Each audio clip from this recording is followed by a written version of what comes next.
Dios les bendiga, hermanos, sean todos bienvenidos. Les habla su hermano y amigo José Plasencia. En esta ocasión nos acompaña un invitado especial. Bueno, ya no es nuevo, él ya es casi de casa. Eric, desde la hermosa ciudad de Panamá. Eric, Dios te bendiga. ¿Cómo estás, hermano? ¿Qué tal, José? Es un honor estar con ustedes aquí presentes. Es un honor. Espero que se encuentren todos bien en casa. Sean todos bienvenidos. Así que esperamos que todo esté perfectamente bien por sus hogares y con sus familias, ¿no? Para poder compartir esta noche. Así es, en este día tan especial para nosotros. Te iba a decir Eric Pedregal, porque como así se llama tu apostolado, Apologética Pedregal, y me acordé que eres Barbosa, eres Barba, perdón. Ya te estoy cambiando el Sí, apellido, correcto. ¿no? Sí. Bueno, pues nos da gusto, Eric, que nos estés acompañando. Vamos a preguntarle aquí a los que ya están en el chat si nos pueden ver y nos pueden escuchar bien. Vamos a dar la bienvenida también, aprovechando. Veo a Javier Tamayo, a María B., Virginia Echeverría, Armando N., Dios te bendiga, Armando, Rosa Isela y Mariam. Dios les bendiga a todos ustedes. Si nos pueden ver y nos pueden escuchar bien, por favor, si lo pueden indicar con la tecla número 1. Si presionan la tecla número 1, eso significa que nos pueden ver bien y nos pueden escuchar bien. Parece que sí. Gracias, hermanos. A ver, aquí Armando N. me pregunta sobre el Opus Dei. Algún día tal vez, ¿qué te parece, Eric? Si algún día hablamos del Opus Dei, nos están aquí preguntando, pero será para otra ocasión, ya que, bueno, nos vamos a enfocar en lo que el día de hoy todos los cristianos estamos celebrando, estamos conmemorando de una manera muy especial la institución de la Santa Eucaristía, la institución del Santo Sacrificio, de la Santa Misa, que nosotros sabemos que es el mismísimo sacrificio de Cristo, el único y solo sacrificio de Cristo Jesús nuestro Señor. Muy bien, ¿qué les parece? Si para dar inicio nos encomendamos a Dios, ¿les parece? Vamos a rezar el Padre Nuestro y después vamos a rezar un Ave María. Les invito a todos ahí donde están, en sus hogares o donde se encuentran, que nos detengamos un momento para encomendarnos a Dios. En el nombre del Padre, del Hijo y del Espíritu Santo. Padre nuestro que estás en el cielo, santificado sea tu nombre. Venga a nosotros tu reino. Hágase tu voluntad en la tierra como en el cielo. Danos hoy nuestro pan de cada día. Perdona nuestras ofensas, así como perdonamos a los que nos ofenden. No nos dejes caer en la tentación y líbranos del mal. Amén. Dios te salve María, llena eres de gracia, el Señor es contigo. Bendita eres tú entre todas las mujeres, y bendito es el fruto de tu vientre Jesús. Santa María, Madre de Dios, ruega por nosotros los pecadores, ahora y en la hora de nuestra muerte. Amén. Amén. En nombre del Padre, del Hijo y del Espíritu Santo. Muy bien. ¿Qué les parece? Vamos a pedirle a nuestro hermano Eric no sé si tienes ahí el pasaje donde el Señor celebra la última cena, es decir, la Pascua judía, que también se le conoce en la tradición cristiana como la última cena, que es donde precisamente el Señor Jesucristo, la noche anterior a su sacrificio, Él instituye el sacramento de la Eucaristía, que sabemos que es el mismo sacrificio. Alguien dijo que cuando volteamos a la cruz sin considerar lo que el Señor hizo la noche anterior, es ver una ejecución. Lo que estás viendo es una ejecución romana. Pero cuando tú entiendes lo que el Señor Jesucristo, antes de ser arrestado, antes de ir a su pasión, antes de ir a la cruz, lo que el Señor Jesucristo hizo es cuando se ilumina y es cuando resplandece la luz, y podemos entender que no se trataba de una simple ejecución romana o de una crucifixión más, sino que el Señor Jesucristo ya había establecido algo, había establecido el sacrificio del nuevo pacto, el nuevo y eterno sacrificio. Y bueno, vamos a primeramente a darle lectura, después lo vamos a leer y después vamos a estar meditando en algunos pasajes, en algunos versos, y también vamos a dar oportunidad a los que están en el chat si quieren participar. No, esta vez no vamos a hacerlo muy académico, no vamos a estar Eric y yo solo hable y hable y hable, sino vamos a hacerlo más interactivo, pero siempre enfocándonos en el tema y siempre enfocándonos en lo especial que es esto que estamos nosotros recordando, celebrando, viviendo, aunque no estamos juntos como iglesia, pero para nosotros es muy especial. Eric, ¿tienes ahí el pasaje? Sí, desea que lo lea de San Mateo o San Lucas. Voy a tomarlo de San Lucas. De Lucas, perfecto. Sí, voy a leer desde una Biblia de Jerusalén, la institución de la Cena del Señor de San Lucas, capítulo 22, desde el versículo 14, para ir un poquito más atrás, para no tener el texto tan encima.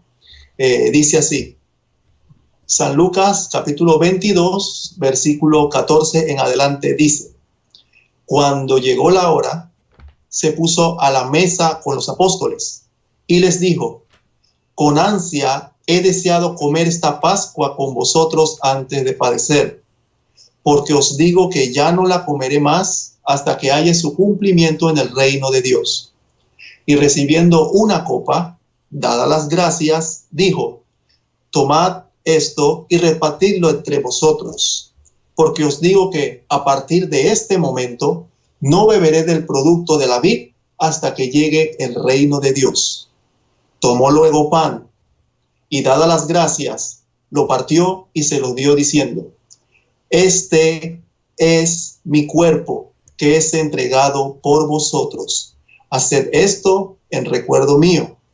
De igual modo, después de cenar la copa, diciendo: esta copa es la nueva alianza en mi sangre, que es derramada por vosotros. Palabra del Señor. Gloria a ti, Señor Jesús. Amén. Aquí lo terminé desde el versículo 14 hasta el versículo 20, específicamente, José. Así es. Bueno, Eric, no sé si pudieras compartir algunos pensamientos. ¿Qué es exactamente lo que estamos leyendo? ¿Qué es lo que está ocurriendo? Bueno, yo ya mencioné un par de aspectos, ¿no? Que el Señor con sus apóstoles están celebrando la Pascua judía, que en la tradición cristiana este evento se conoce como la Última Cena. No sé si pudieras, no sé, reflexionar un poco sobre lo que está ocurriendo y ahorita vamos a irlo desglosando, por así decirlo.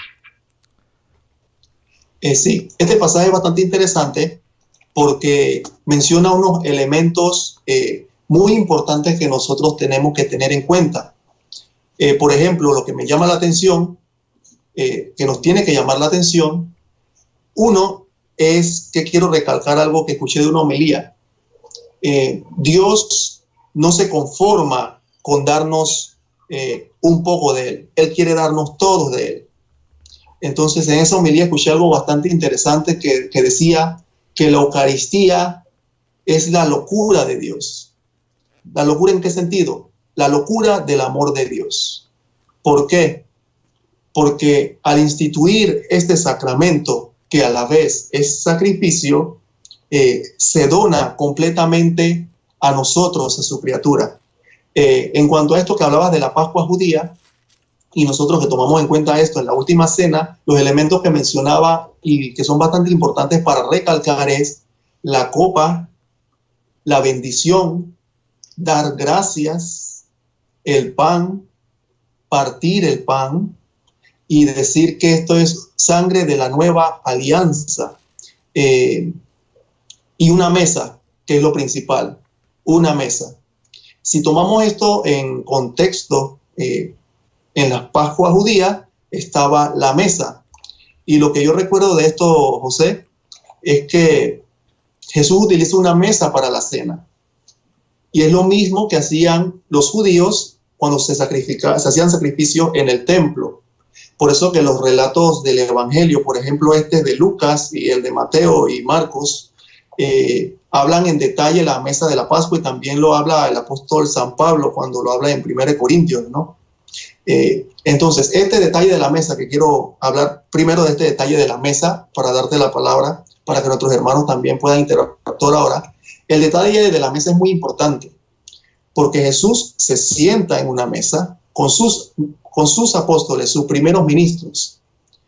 Y esa mesa, como dice 1 Corintios capítulo 10, cuando San Pablo dice que tiene una mesa el Señor, dice, no podéis beber de la copa del Señor y de la copa de los demonios.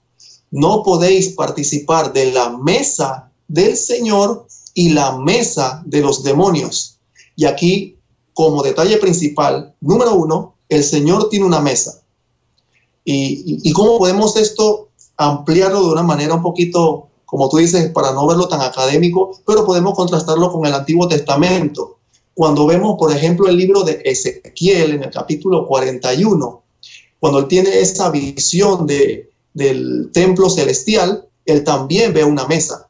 Permítanme leerle aquí Ezequiel capítulo 41, versículo 22, que dice, un altar de madera de 3 codos de alto, 2 codos de largo y 2 de ancho. Sus ángulos, su base y sus lados eran de madera. El hombre me dijo, esta es la mesa que está delante de Yahvé. Repito, esta es la mesa que está delante de Yahvé. Y como podemos contrastar, para el Señor es muy importante la mesa para celebrar este sacrificio, este memorial, esta santísima Eucaristía con sus apóstoles, porque su misión de redención nos va a santificar a todos y va a llegar a todos los rincones de la tierra.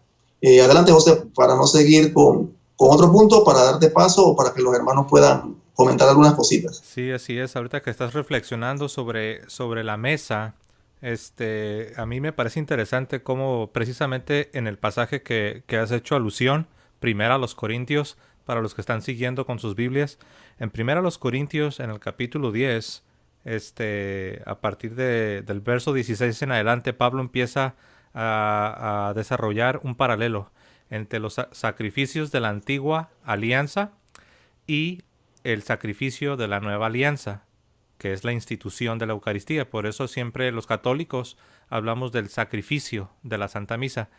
Y también de manera interesante, Pablo habla de los sacrificios que los paganos ofrecen a los ídolos.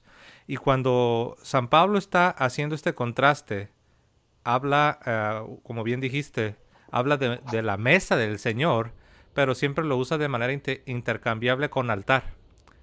Habla de un altar, habla del altar sobre el cual se ofrecían los sacrificios en la antigua alianza, y después también hablaría del altar sobre el cual los paganos ofrecen sus sacrificios a sus dioses falsos, y después también lo relaciona con la mesa del Señor, que es un altar.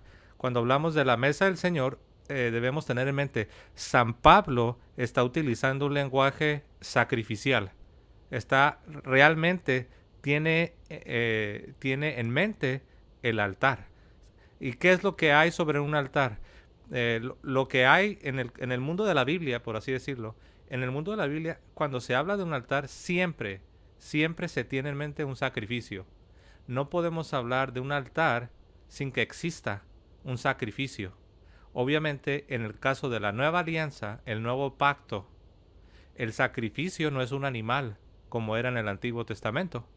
Ahora el sacrificio se trata de la mismísima vida ofrecida en el altar de la cruz, pero que se hace presente para nosotros en el sacramento de la Santa Eucaristía. No es otro sacrificio, no son muchos sacrificios, es el único y solo sacrificio. Como lo dije en la introducción, cuando uno no tiene este entendimiento y solo ve la cruz con ojos humanos, por así decirlo, uno lo que vería es una ejecución romana, una crucifixión más de tantas que ocurrían en el mundo en los tiempos del Señor Jesucristo. Pero cuando uno entiende lo que el Señor Jesucristo estaba llevando a cabo la noche anterior, en esta celebración de la Pascua judía, en medio de la cual el Señor establece, como ya lo leíste, establece el sacrificio del nuevo pacto, el nuevo y eterno pacto, diciendo, este es mi cuerpo, esta es mi sangre de la nueva alianza. Entonces, aquí en 1 Corintios, de hecho, incluso lo puedo leer, tal vez me vieron que tomé este libro en mi mano. Estaba tratando de ver si la palabra que San Pablo utiliza para mesa y altar, estaba tratando de ver si es la misma palabra, me refiero la misma palabra griega, o si es una palabra distinta. Y permítame un segundo, nada más quiero salir de esa duda. Eso no lo tenía en mente, me vino la curiosidad por saber. Y estoy viendo a ver si es la misma palabra. En 1 Corintios 10, lo voy a leer para todos ustedes.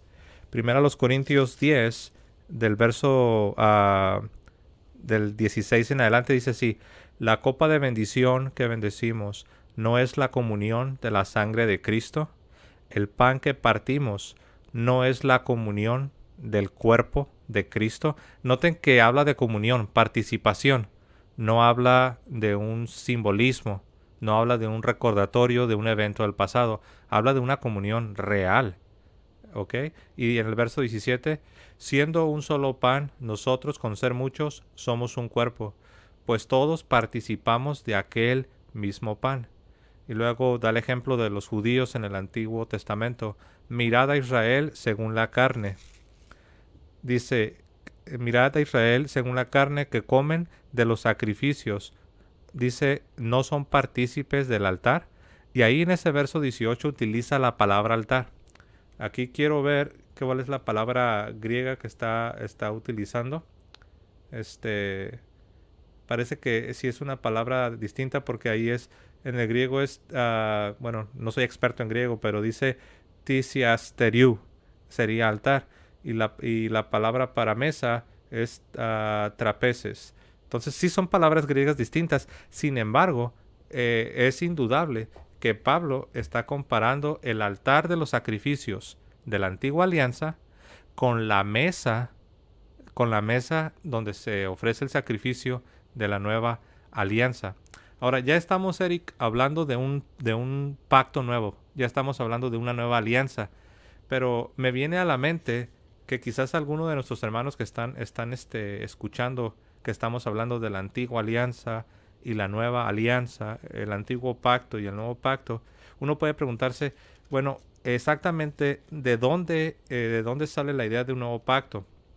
Y solamente quiero leerles para ustedes en Jeremías. En Jeremías, en el capítulo 31, en Jeremías capítulo 31, nosotros encontramos que Dios, por medio de su profeta Jeremías, hace una promesa. Él hace una promesa, y la promesa consiste en que Él establecería un nuevo pacto. Jeremías capítulo 31, en el verso 31 en adelante, lo voy a leer. He aquí vienen días, dice el Señor, en los cuales haré un nuevo pacto con la casa de Israel y con la casa de Judá. No como el pacto que hice con sus padres el día que tomé su mano para sacarlos de la tierra de Egipto, porque ellos invalidaron mi pacto, aunque fui yo un marido para ellos, dice el Señor. Pero este es el pacto que haré con la casa de Israel después de aquellos días. Y aquí viene una descripción del nuevo pacto que Dios establece ahora con nosotros, los que estamos en Cristo, los que somos miembros de su iglesia. Dice, este es el pacto que haré. Y aquí viene una descripción. Este es el pacto que haré. Dice, daré mi ley en su mente. La ley divina sería dada en nuestras mentes, sería escrita en nuestras mentes. Daré mi ley en su mente y la escribiré en su corazón. Y yo seré a ellos por Dios, y ellos me serán por pueblo. Y no enseñará más ninguno a su prójimo, ni ninguno a su hermano, diciendo, conoce al Señor, porque todos me conocerán, desde el más pequeño de ellos hasta el más grande, dice el Señor, porque perdonaré la maldad de ellos y no me acordaré más de sus pecados. Entonces la profecía de Jeremías 31, para los que no saben, Jeremías se escribe aproximadamente, si mi memoria no falla, aproximadamente 600 años antes de que el Señor Jesucristo viniera. Antes de la venida del Mesías, aproximadamente 600 años, si no es que más incluso, se escriben estas palabras proféticas que en la última cena, en la última Pascua judía del Señor Jesucristo con sus apóstoles, el Señor Jesucristo está cumpliendo. Cuando el Señor Jesucristo dijo, esta es la sangre del nuevo pacto, esta copa es la sangre del nuevo pacto, de la nueva alianza, en los oídos judíos estaban resonando las profecías de los profetas, valga la redundancia, acerca del nuevo pacto. Uno quizás, si no está familiarizado con el Antiguo Testamento, con lo que Dios había prometido, uno no puede entender a qué se está refiriendo el Señor con el nuevo pacto, con la nueva alianza. Entonces yo creo que a manera de trasfondo histórico, lo que está ocurriendo es el cumplimiento de la profecía que encontramos en Jeremías, y no solo en Jeremías, en otros lugares también vemos que Dios habla acerca, pero particularmente en Jeremías 31, del verso 31 en adelante, el Señor había prometido que haría un pacto. Y es interesante, Eric, no sé qué piensas, porque dice que la ley de Dios sería escrita en nuestras mentes y en nuestros corazones.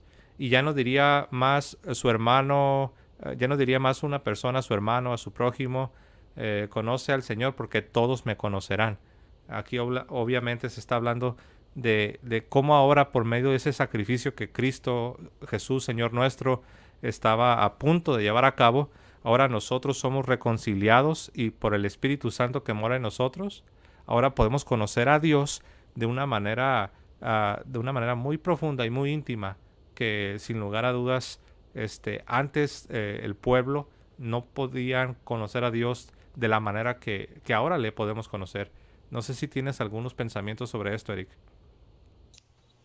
Sí, quiero tomar uno de lo que estabas hablando, que es importante, que muchos hermanos tienen que tomar en cuenta, que es el tema, lo que tú mencionabas, de conocer el trasfondo del Antiguo Testamento en cuanto a los sacrificios, porque si no comprendemos ni siquiera un poquito el tema de los sacrificios, más cuando se ven en el Éxodo y Levítico, más las profecías, ¿no? Como tú estabas mencionando que hay profecías, los profetas dictaron profecías, no podemos comprender el trasfondo de todo esto. Yo recuerdo que hablamos un poquito de este tema en el video de la Eucaristía, que tocamos de todo un poco, para ahondar en este tema del sacrificio. Por ejemplo, eso que hablabas de las profecías, de anticipar cómo se ve el Antiguo Testamento reflejado en esto. Nosotros tenemos que estar conscientes de algo, y es que Cristo se dio como alimento, como sacramento en la Eucaristía, pero también es un sacrificio. ¿Y de qué manera lo podemos ver? Porque si la víctima no fue inmolada en ese momento, que me refiero que es en la última cena, en el día de hoy en que estamos, sí fue ofrecida para ser inmolada en la cruz. Por eso que Jesucristo dice esas palabras: esto es mi cuerpo que será entregado por vosotros, esta es mi sangre que será derramada por vosotros, que leí hace poco de San Lucas capítulo 22. Entonces, ¿qué se ve aquí? Se ve que su cuerpo y su sangre tuvieron ya carácter de víctima inmolada. Carácter de víctima inmolada. Y por eso que la misa es la renovación del sacrificio de la cruz. Y la última cena fue la anticipación del sacrificio de la cruz, por decirlo de una manera. La última cena fue la anticipación de la renovación del sacrificio de la cruz. Y entonces voy a lo que tú comentabas, José, del Antiguo Testamento. Ya vimos un elemento que yo puse a la mesa, que es la mesa. Un elemento, sí, me sonó como arriba, ¿verdad? Sí, sí. Puse el primer elemento, que es la mesa. Entonces, el carácter sacrificial que Jesús nos ofrece en este momento de la última cena, podemos contrastarlo. Hay muchos ejemplos, hermanos, hay muchísimos, y no nos alcanzaría la noche para darlos todos. Pero podemos comenzar con un par para comentarlo. Génesis capítulo 14, lo que todo el mundo conoce de Melquisedec, rey de Salem, que toma pan y vino y es sacerdote del Dios Santísimo. Melquisedec, según la interpretación tradicional de la iglesia, que dice que sacó pan y vino, ofrece a Dios un sacrificio como era corriente cuando se celebraba una victoria. Entonces, esta interpretación tradicional de la iglesia se ve corroborada por la alusión expresa del carácter sacerdotal de Melquisedec. Y entonces, ¿qué podemos ver con esto? Uno, que para que haya un sacrificio tiene que haber una mesa. Dos, para que haya un sacrificio tiene que haber sacerdote, porque el ejercicio específicamente sacerdotal es de hacer sacrificio desde el antiguo pacto. Entonces, Cristo, que según la profecía mesiánica que está en el Salmo 109, 110, que dice que tú eres sacerdote para siempre en el orden de Melquisedec. No sé si recuerdan que el libro de Hebreos en el capítulo 7 también lo menciona y en otro capítulo también, en el 5 y en el 6. Eres sacerdote para siempre en el orden de Melquisedec. Entonces aquí vemos esta segunda imagen, que primero es la mesa y este es el sacrificio de Melquisedec, que es como figura del sacrificio de la misa. Esa es una. Ofreciendo pan y vino, por supuesto que ahora Jesús también ofrece pan y vino, que es muy conocido por ustedes, ¿no?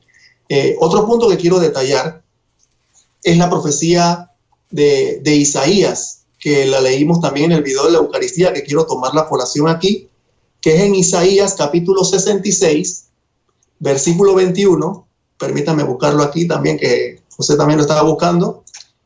Isaías capítulo 66, versículo 21, que dice lo siguiente: y también entre vosotros, también entre ellos tomaré para sacerdotes y levitas, dice Yahvé. Repito, y diciendo otra traducción así, y yo elegiré entre ellos sacerdotes y levitas, dice Yahvé. Isaías capítulo 66, versículo 21. ¿Qué quiere decir esto? Vamos armando, como quien dice, el rompecabezas del carácter sacrificial de la última cena. Tenemos una mesa, tenemos pan y vino que ofrece Melquisedec, que Jesús toma porque él también es sacerdote, que es el sumo y eterno sacerdote, y ofrece pan y vino igual que Melquisedec, que ofreció un sacrificio. Y Isaías aquí nos muestra que para la época mesiánica un sacerdocio va a venir procedente de los gentiles. Por eso dice, yo elegiré. Y a futuro, mira que la palabra está a futuro, José, queridos hermanos. No dice, yo elegí, no dice, yo estoy eligiendo, no, dice, elegiré. A futuro, sacerdotes y levitas, que según la mentalidad del Antiguo Testamento, no es concebible un verdadero estado sacerdotal sin sacrificio. Y aquí vamos armando el rompecabezas, ¿no? Mesa, sacerdotes, sacrificio. Entonces, un último punto para darte la palabra, José. Vamos armando el rompecabezas del carácter sacrificial de la última cena. La profecía, la profecía de Malaquías, que también es muy conocida.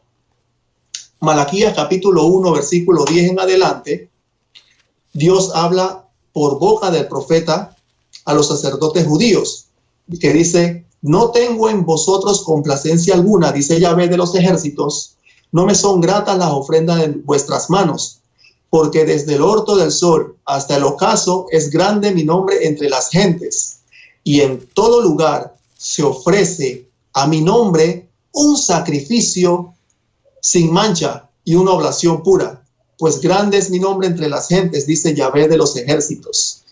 ¿Qué podemos retomar con esta profecía de Malaquías? Que dice que desde donde sale el sol hasta el ocaso, desde donde sale hasta donde se oculta el sol, va a haber un sacrificio puro y sin mancha.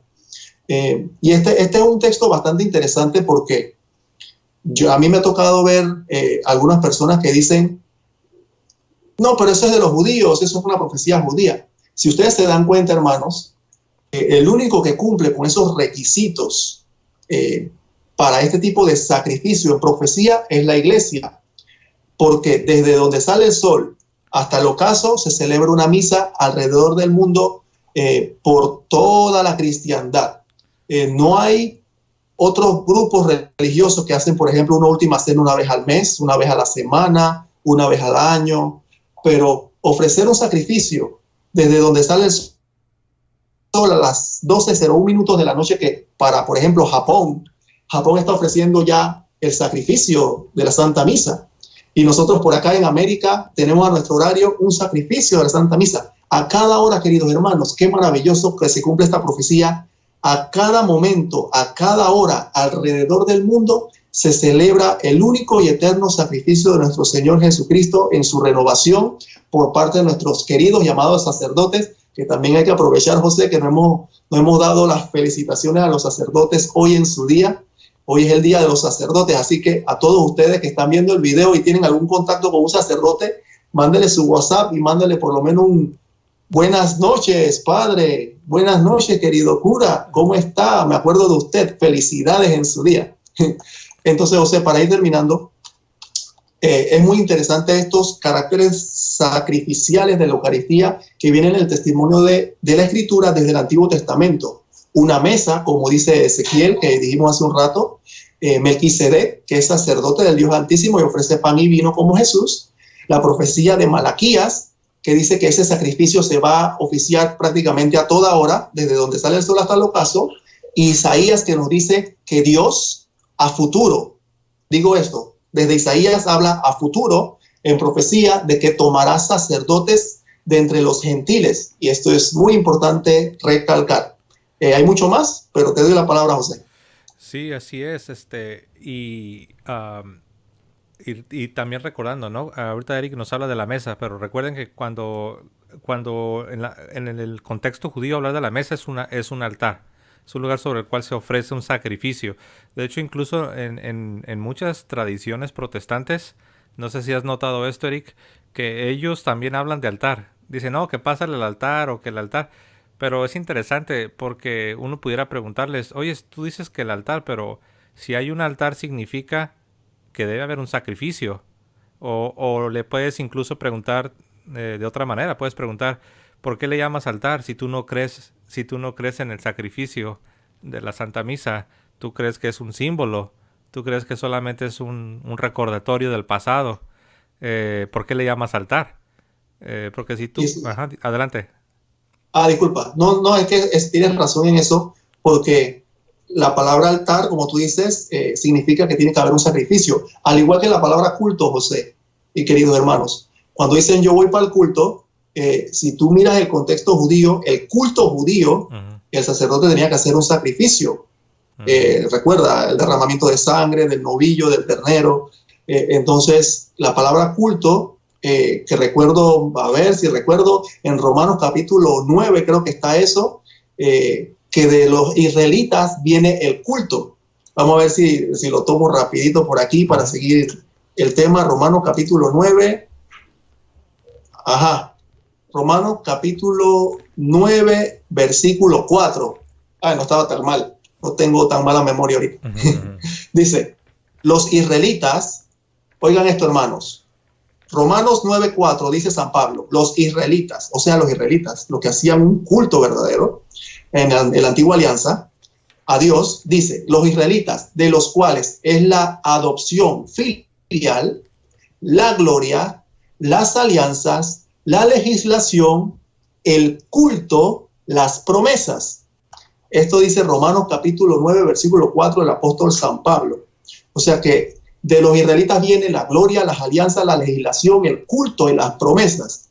O sea, un culto completo a Dios no es solamente leer la palabra de Dios, no es solamente proclamar la palabra de Dios. Un culto completo a Dios es el carácter sacrificial que le da la Iglesia y se le ha dado por estos 2000 años. Y algo importante que escuché también en una homilía hoy, que es que la Iglesia desde hace 2000 años, desde ese Jueves Santo en que Jesucristo ofreció esa última cena con sus discípulos, la Iglesia jamás, oigan esto, la Iglesia jamás, en 21 siglos, jamás ha dejado de celebrar el culto de la Santísima Eucaristía. Jamás.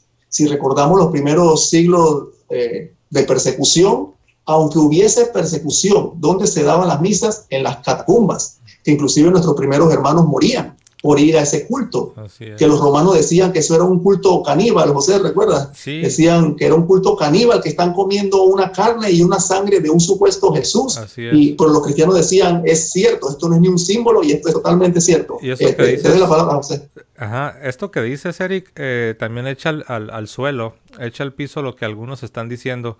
Como sabemos, en muchos países, por medidas de seguridad, de salud, ahorita no se está celebrando la Santa Misa de manera pública.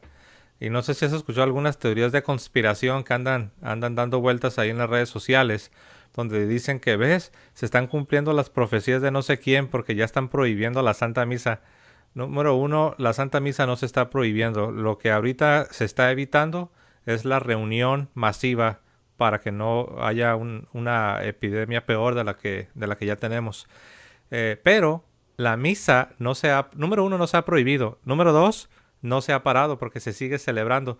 Como ya lo mencionó Eric, de manera indirecta los sacerdotes, ellos celebran misa privada todos los días. Entonces, el sacrificio de la Santa Misa aún está ocurriendo a pesar de que no tengamos misas públicas, por así decirlo. Entonces, eso es solamente, yo sé que no me quiero salir del tema, ¿no? Eso es de pasada, ¿no? Pero no crean a los que andan con sus teorías de conspiración diciendo que la misa está prohibida y que ya se cumplió no sé qué tantas profecías, que porque ya prohibieron la misa. No, la misa se está celebrando. ¿Me permite un segundo, José? Sí, adelante. Sí, acabas de recordarme algo. Recuerden, hermanos, que la misa, la Santísima Eucaristía, el sacrificio incruento que Jesús realizó en ese momento, tiene dos aristas. Como hablábamos en el video de la Eucaristía, tiene carácter de sacramento y carácter de sacrificio. Aunque en estos momentos, y yo sé que en muchos países donde ustedes están haciendo una comunión espiritual, no están teniendo la comunión sacramental, que es estar presencialmente en la Santa Misa, ¿no? Pero ¿qué ocurre aquí? Aquí es muy interesante porque es el tema que estamos hablando. La misa, como tú dices, no ha parado. Entonces, aunque no podamos comulgar sacramentalmente, lo hacemos espiritualmente, pero el sacrificio, como tú mencionas, los sacerdotes están haciéndolo, la Santa Misa, en privado. ¿Qué significa eso? Que este sacrificio sigue actualizándose, o sea, no para seguir teniendo esa actualización de ese valor redentor, ese valor salvífico que Cristo ha querido dar hasta el final de los tiempos. Y aquí, nada más para no salirme mucho del tema, también quiero aclararle a unos hermanos porque estas últimas semanas decían, no, pero yo quiero ir a comulgar, que mira, que me siento mal, que además dicen que es pecado estar tanto tiempo sin comulgar y dicen mucha conspiración, como dices por ahí, José. Sí. Hay que entender algo, hermanos. Hay que agarrar el contexto, y esto nos ha servido, ¿por qué? Nos ha servido este confinamiento, como que dice, social, para adentrarnos a lo espiritual, el valor que Cristo ha dejado en todas las aristas de su iglesia, y eso de enfocarse mucho en por qué no estoy comulgando, que eso es pecado, y echarle la culpa a nuestros sacerdotes, obispos, inclusive a la jerarquía de nuestra iglesia, no es correcto. Si ustedes se dan cuenta, en los tiempos antiguos, ¿qué hablamos de los padres del desierto? No estoy hablando de los padres de la iglesia, estoy hablando de los padres del desierto. Esas personas no comulgaban todos los días. Ellos recuerden que se retiraban en el desierto en ayuno, en oración y penitencia años y años y años y muchísimos años. Inclusive recuerden que en los primeros siglos de la iglesia, el que estaba en penitencia, o sea, que estaba haciendo penitencia, que era declarado pecador, antes de confesarse tenía que hacer penitencia hasta varios años para poder comulgar. Inclusive así, la Santa Madre Iglesia ahora nos enseña que tenemos que comulgar al menos una vez al año, y en peligro de muerte, por supuesto, a gravedad, ¿no? Es más urgente. Pero no se enfoquen en esas conspiraciones de que nos están prohibiendo comulgar. Los padres del desierto no comulgaban en varios años, pero se enfocaban en la comunión espiritual, en la penitencia, el ayuno y la oración. que este es el momento, hermanos, que tenemos que aprovechar en ayuno, penitencia y oración, enfocarnos en estos aspectos que nos ayudan en el valor salvífico del sacrificio de la cruz de Cristo. Adelante, José.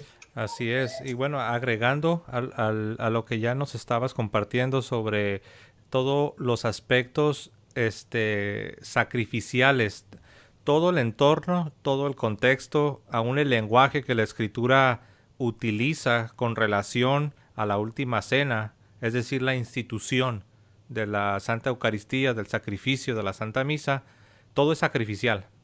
Y hay algo interesante, hay un pasaje donde, porque cuántas veces no hemos escuchado, Eric, no sé si has escuchado esto que dicen nuestros queridos hermanos separados, dicen, no, dice, los apóstoles no eran sacerdotes, o los ministros del Nuevo Testamento no eran sacerdotes, pero hay un pasaje donde incluso el apóstol San Pablo se llama a sí mismo un sacerdote. Está en Romanos capítulo 15, en el verso 16, repito, la carta a los Romanos, el capítulo 15, el verso 16. Muchos pasan por alto este pasaje porque lamentablemente muchas traducciones no le hacen justicia al texto griego. Pero el texto griego claramente muestra que San Pablo se está llamando a sí mismo un sacerdote y habla también de un servicio sacerdotal. Lo voy a leer, por ejemplo, miren, tengo aquí Romanos 15:16 y aquí en Romanos 15:16 habla de ser ministro. Ahora, tal vez la palabra ministro no te va a decir mucho, pero como ya estaba explicando en videos anteriores, la palabra ministro en el mundo de la Biblia, en la mente judía, no es un ministro así como cualquier ministro, como por ejemplo hoy les llamamos ministros a los funcionarios de gobierno.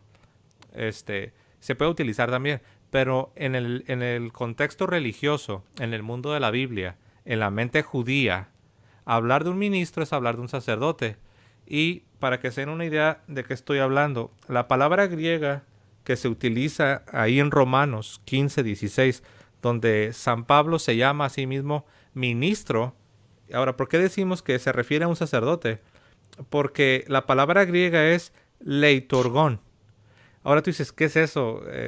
Suena muy raro, leiturgón. Bueno, leiturgón significa el celebrante de la liturgia. Ahora, si tú le preguntas a un judío o a un cristiano del primer siglo, que la gran mayoría eran judíos, ¿quién es el celebrante de la liturgia, del orden religioso? Porque la liturgia significa eso, es el orden religioso en el contexto del culto, de la adoración. El celebrante de la liturgia no es otro sino el sacerdote. Entonces San Pablo se está llamando a sí mismo un sacerdote. Dice, voy a leer el versículo completo. Dice, para ser ministro de Cristo, para ser un sacerdote de Cristo, un leiturgón de Cristo. Y continuó con la lectura.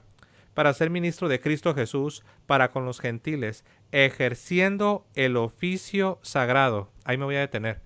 Entonces Pablo dice que él es un leiturgón, que es el celebrante de la liturgia, en otras palabras, es un sacerdote, dice, para los gentiles, ejerciendo el oficio sagrado.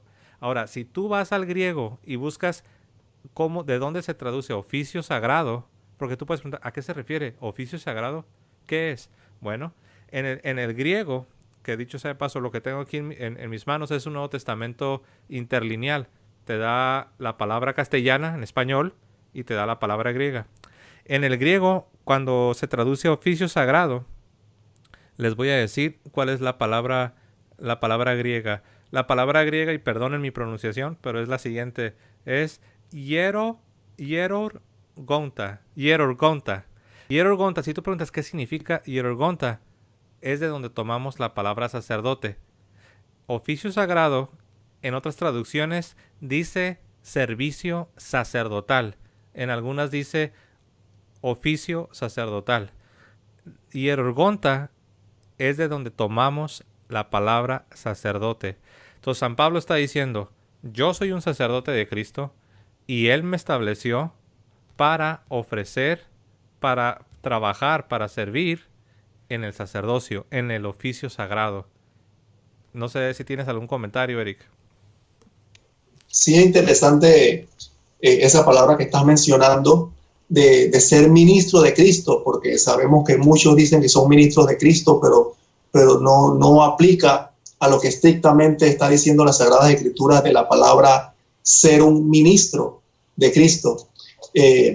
Y eso tenemos que tomarlo muy en cuenta. Oye, Eric, No sé, por si ¿sí? algún hermano separado nos está escuchando y está pensando que solo estamos inventando algo, no.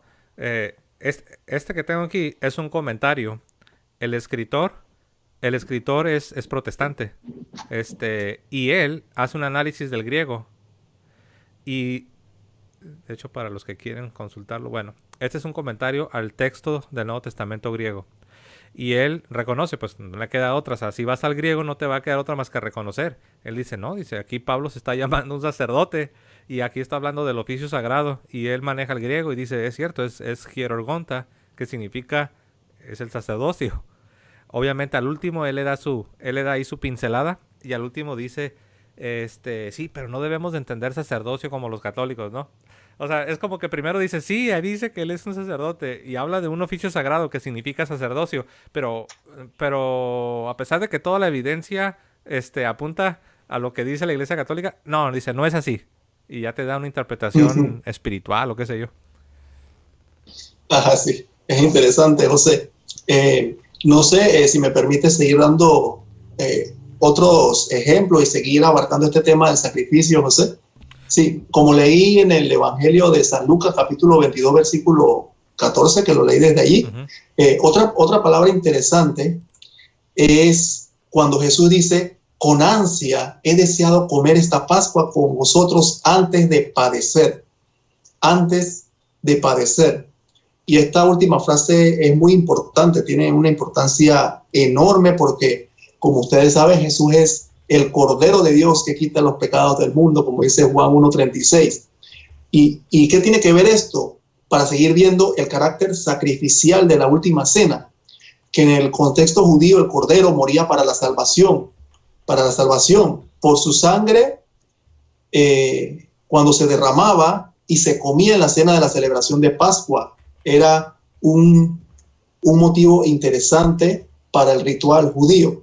También, no sé, José, otra palabra, perdón, a lo que le gusta ver esos textos griegos que tú estás buscando por allí, el tema de hagan esto en recuerdo mío.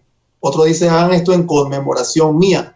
El tema de memorial, que muchos confunden en un simple recuerdo, simplemente estoy recordando con el carácter real que tiene esa palabra, que no es algo tan sencillo como nosotros lo interpretamos acá en el mundo occidental. No sé si tienes algo sobre eso de la palabra anamnesis, que es cuando dice hagan esto en recuerdo mío.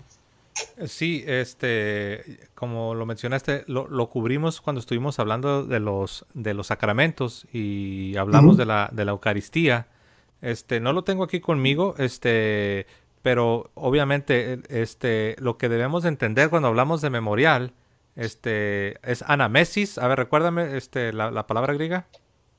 Anamnesis. Anamnesis. Cuando hablamos de anamnesis, no es solamente como quedarte nostálgico y te quedas así reflexionando, pensando en el pasado. Oh, recuerdo aquellos tiempos, qué bonitos eran. No, anamnesis es algo muy específico que los judíos, sabían a qué se estaba refiriendo. Tiene que ver con el culto, tiene que ver con la adoración a Dios. Anamnesis es un memorial y significa no recordar un evento histórico así como solamente tratando de volver a... No es así como solamente echando la memoria a andar y solamente voltear hacia el pasado, sino es un evento histórico real que ocurrió en un momento determinado de la historia. Es Y se trae eso, acá al presente, así sí. es, esa realidad de una manera, hay que decirlo, de una manera mística. ¿Mística qué significa? Que va más allá de nuestra comprensión, de una manera que no podemos explicar.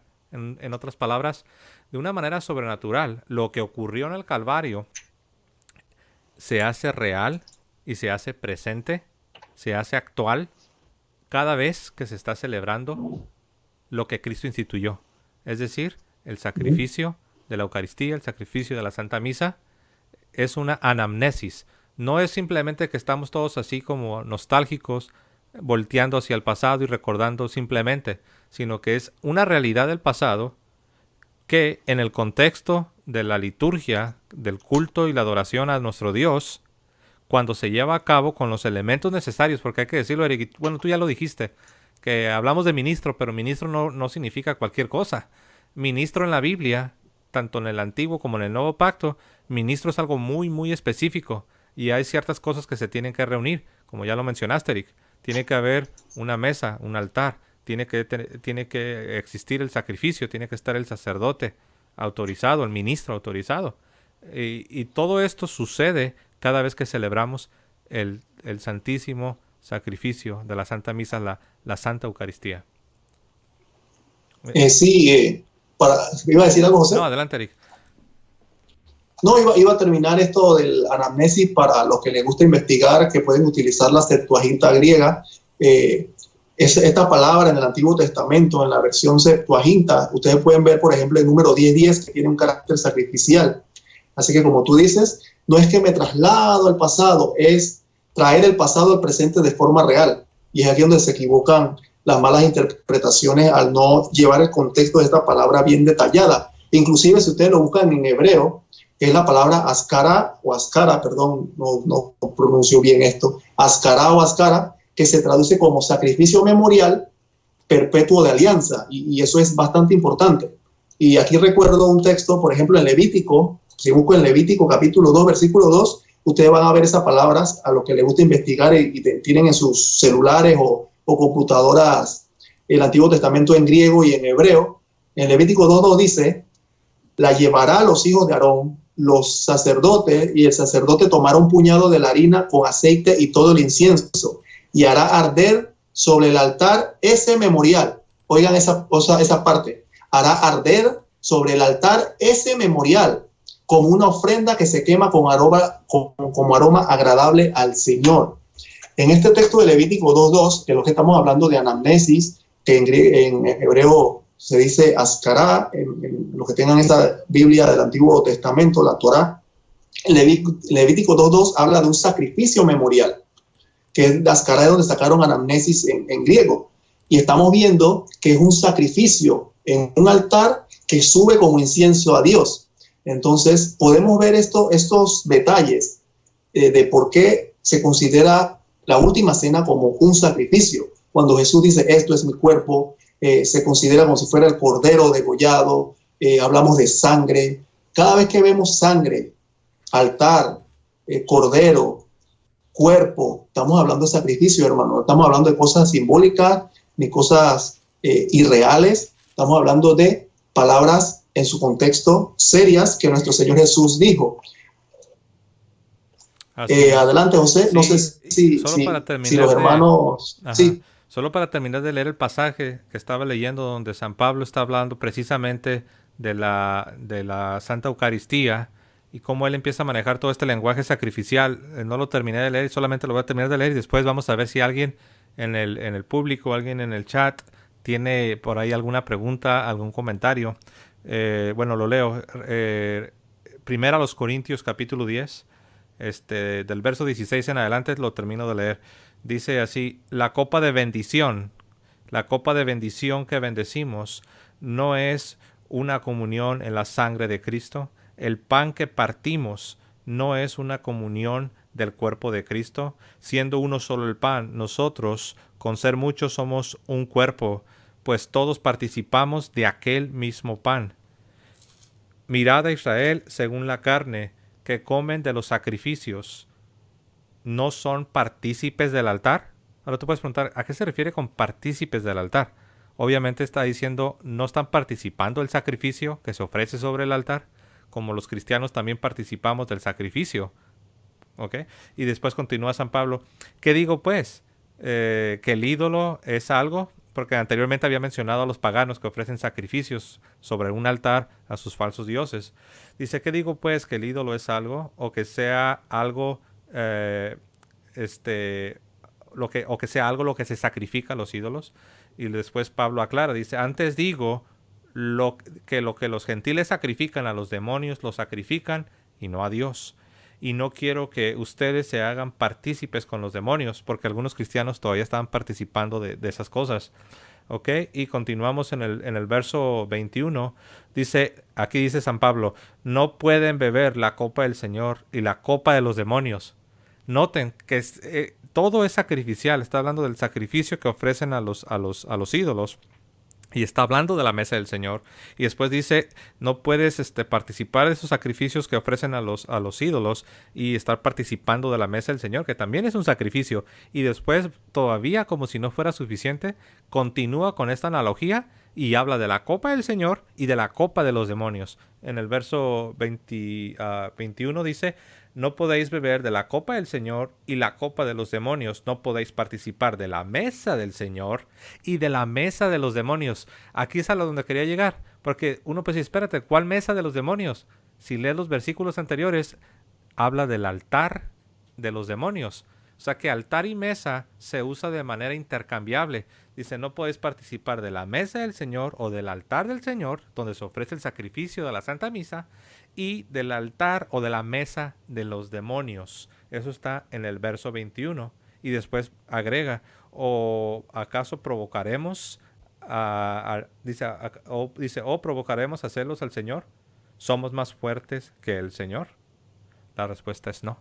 Obviamente, vean qué tan sagrado es esto, Eric, que si solamente fuera un símbolo, si solamente fuera un recordatorio del pasado, entonces no se estuviese incurriendo en sacrilegio, porque eso era lo que estaba sucediendo, Eric. Ellos estaban incurriendo en sacrilegio porque todavía estaban ofreciendo sacrificios a sus ídolos, que en la realidad, dice San Pablo, son demonios. Y dice, esto es muy grave. Y de hecho, más adelante, si uno sigue leyendo, dice, algunos de ustedes, dice San Pablo, ya han muerto. De hecho, hay un pasaje donde dice que el que come indignamente del cuerpo del Señor, juicio está bebiendo contra sí mismo, por lo cual algunos están enfermos, algunos han muerto. Si solamente fuera un símbolo, ¿por qué te vas a morir?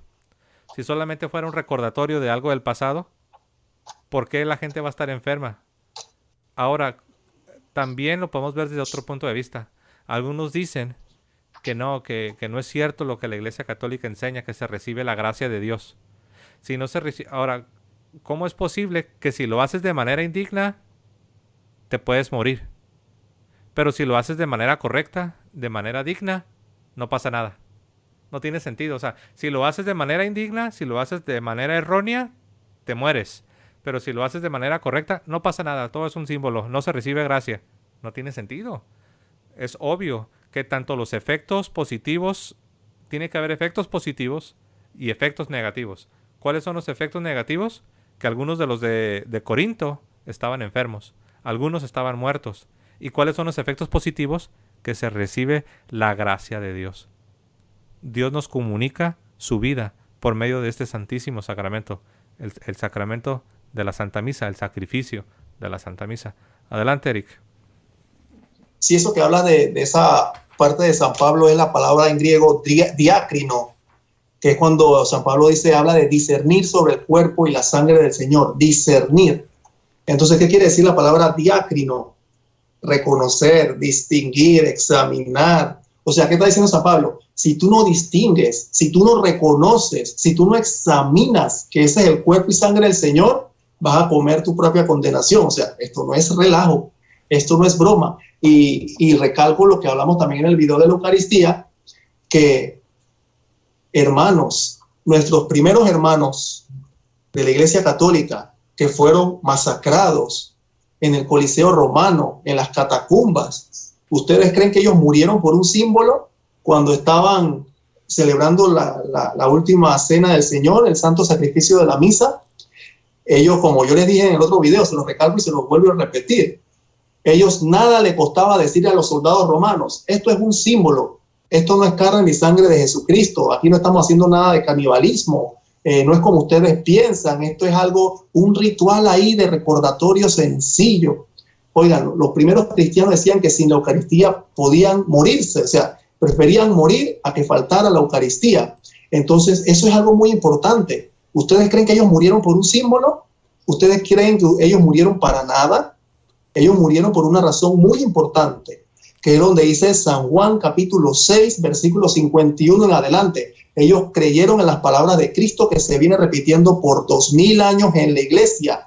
El que come mi carne y bebe mi sangre tiene vida eterna y yo lo voy a resucitar en el último día.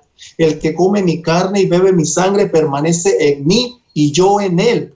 Maravillosas palabras, mis queridos hermanos. ¿Qué mejor para este día? ¡Wow!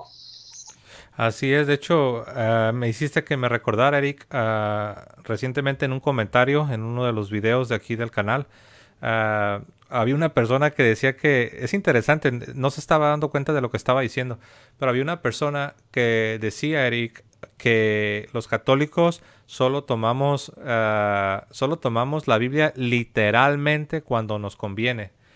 Lo cual, lo cual no es así. Nada puede estar más lejos de la realidad. Al contrario, la iglesia de manera consistente, interpreta la Biblia cuando es literal, literal. Cuando obviamente es una alegoría o se trata de lenguaje metafórico, la iglesia también lo reconoce. Pero es interesante porque este pasaje que tú acabas de hacer mención, San Juan capítulo 6, del verso 48 en adelante, este pasaje, la iglesia lo interpreta tal y como se nos presenta. Es algo, no es una metáfora, es algo literal. El Señor realmente habla de que debemos comer su carne y beber su sangre. Obviamente no significa que vamos a darle una mordida al cuerpo. El Señor no esperaba que fueran y lo mordieran, como algunos paganos acusaron, ya lo dijiste, ¿no?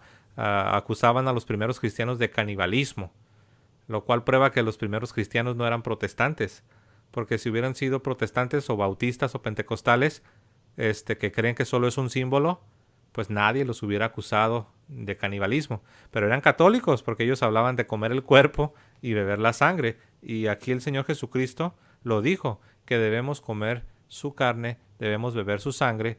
Obviamente, si sigues leyendo, te vas a dar cuenta que el Señor ideó, por decirlo así, diseñó la manera de comer el cuerpo y beber la sangre sin que caigas o sin que incurras en canibalismo. Ese es el sacramento de la Santa Misa, de la Santa Eucaristía. Pero bueno, entonces esta persona me decía, no, que ustedes católicos solamente toman literal cuando les conviene. No, al contrario, nuestros queridos y amados hermanos separados, este pasaje que es un pasaje que se debe interpretar tal y como el Señor lo dijo, no, lo espiritualizan y dicen que, no, ahí no habla de la Eucaristía. Sí es cierto, el lenguaje se parece mucho, comer la carne y beber la sangre. Sí es cierto, hay muchas similitudes, pero no es literal, no lo debemos de aceptar. Entonces, pero bueno, Eric, aquí hay un hermano que nos pregunta, bueno, perdón, es una hermana, Rosa Anguiano, nos está preguntando que ella escucha que nos están recomendando que hagamos ayuno, oración y penitencia. Y ella pregunta, Eric, que qué podemos hacer de penitencia. Antes de dejarte que compartas algún pensamiento, me gustaría recomendar, no solo a ella, ¿no?, sino a cualquier persona que ha estado pensando lo mismo. Miren, ahorita no tenemos acceso a la misa, no podemos, de manera pública, no podemos reunirnos, pero sí tenemos acceso al sacramento de la confesión. Y cuando uno va a la confesión, uno puede ahí aprovechar. Esa es una buena pregunta, es una excelente pregunta, hermana Rosa Anguiano. Es muy buena pregunta. Pero yo pienso que cuando uno va a la confesión, uno puede aprovechar para preguntar a nuestro sacerdote qué es lo que nos pudiera él recomendar acerca de hacer penitencia. Nosotros, claro, ahorita tanto Eric como yo podemos dar algunas ideas, pero solamente no quería empezar a dar nuestra opinión, tanto mi hermano Eric como su servidor, sin decirles que la siguiente vez que vayan a la confesión, esa sería una buena pregunta para hacer. A ver, Eric, ¿qué te viene a la mente? ¿Qué podemos hacer nosotros los cristianos de penitencia? Y no sé si quieres primero aclarar a qué nos referimos cuando hablamos de penitencia.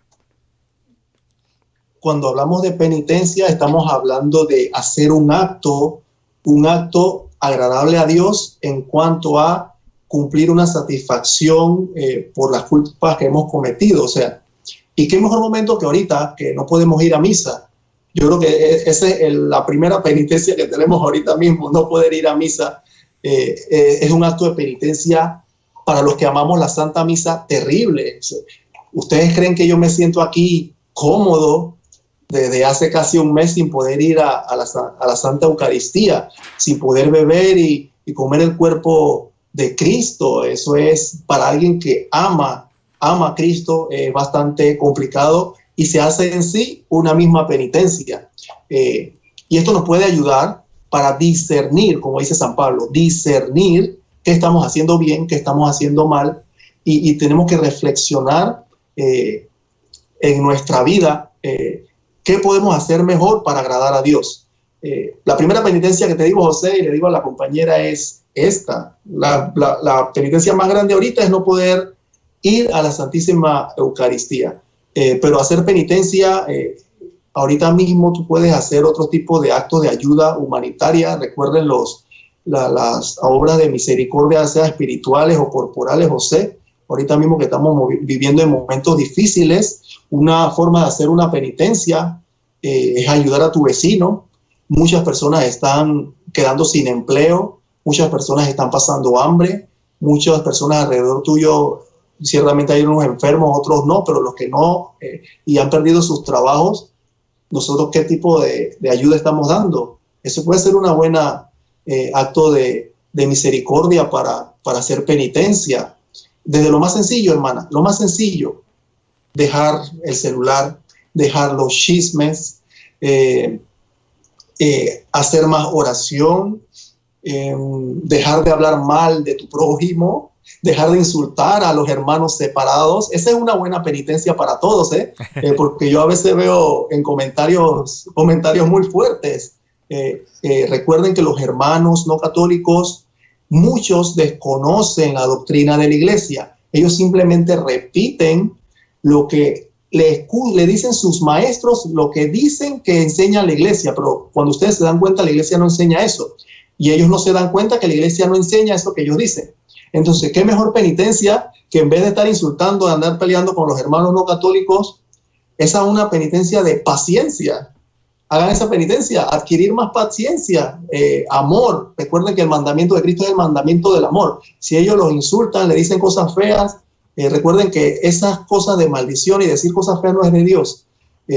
Recuerden a comportarse como un verdadero cristiano. Un verdadero cristiano se identifica por el amor. Jesucristo lo dijo. En esto conoceréis que son mis discípulos, si se aman los unos a los otros. Eso lo dijo en el Evangelio de Juan. Entonces, Jesucristo dijo, ustedes serán mis discípulos si se odian los unos a los otros o si maldicen al otro. Entonces, compórtense como verdaderos discípulos de Cristo, y ahí se van a dar cuenta quién es discípulo de Cristo y quién no. Por más que alguien diga, aleluya, gloria a Dios, pero si no se comporta y no conduce el mandamiento del amor, ese no es discípulo de Cristo, eso es simplemente de la boca para afuera. Tengo más ideas, pero no sé, José, ¿qué opinas de esas cosas que dije? Sí, algo tan sencillo que podemos hacer en nuestra casa, ¿no? Sí, ahorita. Así es. Básicamente, la penitencia en ese sentido del que estamos hablando, porque obviamente no nos estamos refiriendo al sacramento de la penitencia, ¿no? Sino es algo que uno se autoimpone. Es algo que uno se autoimpone para satisfacer lo justo, lo bueno, lo verdadero, la justicia divina. Y ahí entra... ¿Sabes que me acordé, José? Antes que sigas. Sí, sí. Las mujeres me van a caer en esto. De repente tu esposa, tu señora esposa, si me ve. Una buena penitencia para las mujeres es agarrar esa hora de ver las novelas en la noche y hacer el rosario. En vez de ver la novela, hagan el rosario. Esa es una buena penitencia. Esa sería una, adelante, esa sería una buena, ¿verdad? Sí, es algo que uno se autoimpone. Es algo que ahí entran lo que mencionaba Eric, las obras de caridad. También lo que es la mortificación, la privación, privarnos de ciertas cosas. Bueno, ahí entra ya más bien en el ayuno, ¿no? Pero más que nada, hacer actos, obras concretas, específicas, que redunden en la satisfacción de la justicia divina, de lo que es bueno, de lo que es verdadero. Principalmente, ayudar al necesitado, ¿verdad? Ahí entran las obras de caridad y es algo que que uno tiene que proponérselo en su corazón. Entonces, yo sé que a la hora de la confesión uno no va ahí para consejería espiritual, pero algunas veces el padre algunas veces el padre te va a decir si tienes alguna pregunta. Entonces, esa sería aunque repito, uno no va a la confesión para consejería espiritual, pero estoy seguro que una respuesta breve el sacerdote te la dará con mucho gusto. Déjame ver si tengo aquí alguna otra pregunta. Tengo aquí, tengo unas preguntas, aunque no se relacionan precisamente con el tema.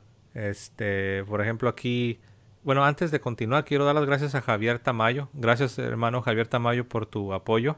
Dios te bendiga, Dios te lo pague, hermano. Hermano Javier Tamayo, gracias. Ahora sí, tengo aquí a Esmeralda Flores, Eric.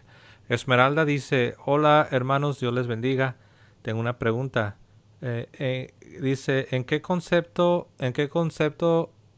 o cuál es el concepto de la Trinidad en tres personas? Un protestante me dio esta pregunta para que se la hiciera a usted. Entonces, bueno, me imagino que es algún hermano separado, algún protestante que no cree en la Trinidad. ¿Cómo lo explicarías a alguien que tiene dificultad para entender? Aunque bueno, yo sé que esto está un poco, no es el tema, pero bueno, hagámoslo de manera breve, Eric.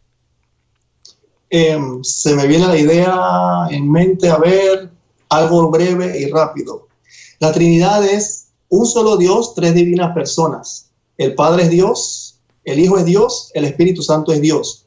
Cada una inseparable, pero son personas diferentes, pero no dejan de ser Dios. ¿Cómo podríamos ver esto? Este ejemplo es interesante. De repente no sé si estoy muy exacto en decirlo, porque hay que argumentar, querido hermano José, y a los demás, que nadie en esta tierra puede dar detalle puntual y perfecto de lo que es la Santísima Trinidad. Recuerden cuando el mismo San Agustín, está la historia de que ¿fue San Agustín? Sí, se le apareció un niño en la playa cuando él divagaba, él quería entender la Trinidad, y recuerden que el niño estaba cavando un hoyo en la playa, y el niño le dice, San Agustín le dice al niño: ¿tú qué estás haciendo? Y el niño le dice: yo quiero meter el agua del mar aquí en este hoyo. Y San Agustín le dice: óyeme, pero esto es imposible. ¿Me escuchas, José? Sí, te escuchamos. Perdón, que como se me congeló un poquito. Okay. Entonces San Agustín le dice al niño: pero ¿cómo tú vas a meter todo el agua del mar en un hoyo? Eso es imposible. Y el niño le responde: también para ti es imposible comprender el misterio de la Santísima Trinidad. Nosotros comprenderemos totalmente el misterio de la Santísima Trinidad cuando estemos en gloria ya en el cielo, como los ángeles y los santos lo entienden. En la pregunta de la hermana, ¿cómo podemos entender de una manera más fácil la Trinidad? Un solo Dios, tres divinas personas. No es muy exacto, pero te puede ayudar. El concepto del agua. El agua es, cuando está caliente sale vapor, cuando se congela es hielo, y cuando está así en un recipiente que es agua. Okay. Los tres en agua, los tres son agua. Uh-huh. ¿O hay alguna que dejó de ser agua? No. José, ¿qué opinas? No. ¿Las tres son agua o alguna dejó de ser agua? No, las tres son agua en diferentes estados. Y bueno, también recuerden que estos ejemplos, obviamente no son idénticos, solamente son... Por supuesto, sí, correcto. Son ideas, ¿no? Son ideas que nos pueden ayudar a comprender un poquito más, aunque sabemos que ninguna de las analogías o de los ejemplos que tanto mi hermano Eric como yo les pudiéramos dar, como ya lo dijo él bien, no van a agotar, no le hacen justicia a este gran misterio, al misterio de la Santísima Trinidad. Pero pienso que lo primero que dijiste es lo que le diríamos a este hermano que está preguntando, le está preguntando a Esmeralda Flores. No son tres dioses, no somos triteístas, no creemos en tres dioses. Nosotros somos monoteístas, un solo Dios. Cada vez que recitamos el credo en la Santa Misa, estamos confesando que creemos en un solo Dios. Y la Iglesia Católica siempre ha defendido a capa y espada el monoteísmo, la creencia en un solo Dios. Ahora, este Dios es la Santísima Trinidad, que no son tres dioses, repito, pero son tres personas: Padre, Hijo y Espíritu Santo. Cualquier otra idea sobre la deidad, sobre Dios, no le hace justicia a la revelación divina. Es lo que llamamos herejías.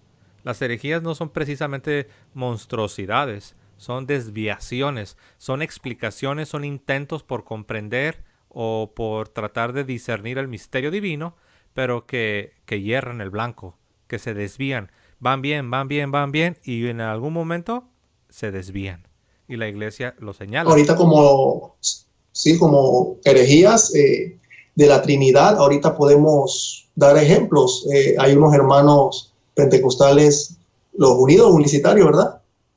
Sí, unicitarios, José. Están ellos y hay otros. O sea, sí, los unicitarios que dicen que el Padre es el mismo Jesús y el Espíritu Santo es el mismo Jesús y cosas así, todas extrañas que a lo largo de estos 2000 años el cristianismo ha condenado, y que ahora estos hermanos consiguen, ¿no?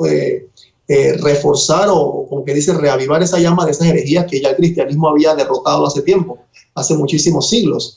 Pero salen grupos que atacan la doctrina de la Trinidad, diciendo que ellos son los que tienen la razón, pero cuando tú ves en la historia por 2000 años, esas personas que tienen esa creencia son los que el cristianismo ha condenado de heréticos y demás. Así que, inclusive después de los mismos apóstoles. Así que esa es simplemente una idea. Lo del agua, como dices, hermano José, es una analogía que no se identifica bien con el tema, pero es para que tengas una idea de cómo explicarle a alguien de una manera más sencilla, sin términos teológicos, ni términos de hipóstasis, ni nada por el estilo que te pueda complicar, o que sea algo más sencillo, pues al idioma criollo, como dicen por aquí en mi país y en otros lugares.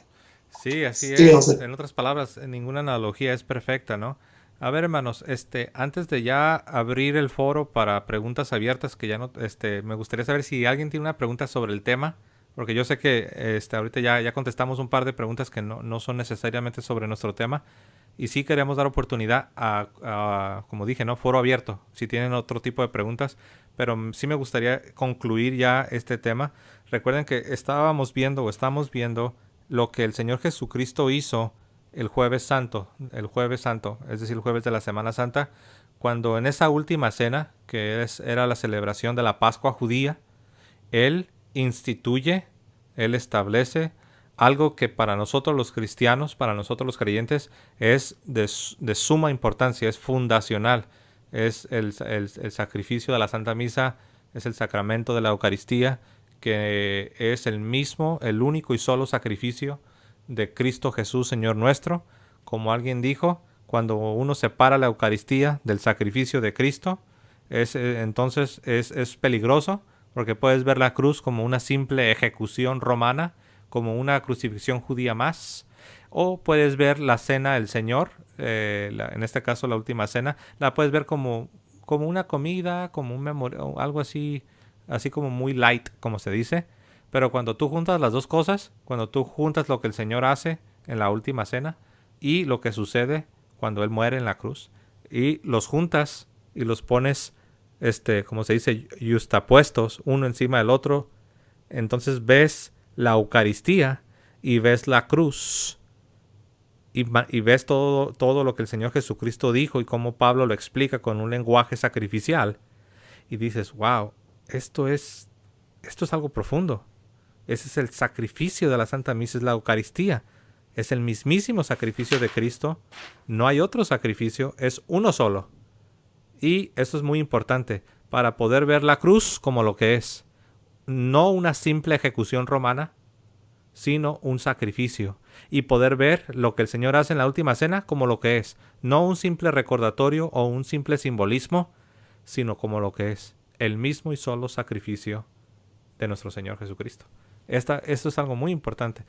Antes de dar irnos al foro abierto, ¿alguien tiene alguna pregunta sobre... A ver, aquí me trajeron una hoja. Déjame ver si hay alguna que se relacione con el tema. Hermano, aquí André y Ernesto. Bueno, él me pregunta que cuál es el texto griego. Bueno, no sé si se refiere él a este. Este es en inglés. Está basado en la traducción ESV. Esta es una traducción que existe en tanto edición católica como edición protestante. Y es interlineal. No sé si te refieres a este. Este es, repito, en inglés. Es un Nuevo Testamento interlineal. O no sé si te referiste al otro. Este es un comentario al texto griego de la Carta a los Romanos. Se llama El Nuevo Comentario Internacional al Testamento Griego. Lo repito. El Nuevo Comentario Internacional al Testamento Griego. Y es la Epístola a los Romanos de Richard Longenecker. No sé a cuál de los dos te refieras. Pero hay muchas herramientas. Que uno puede consultar.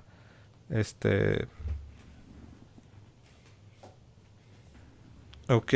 Algo en español. Puedo recomendar este. Este se llama Diccionario del Griego Bíblico, la Septuaginta y el Nuevo Testamento. Si alguien quiere una recomendación.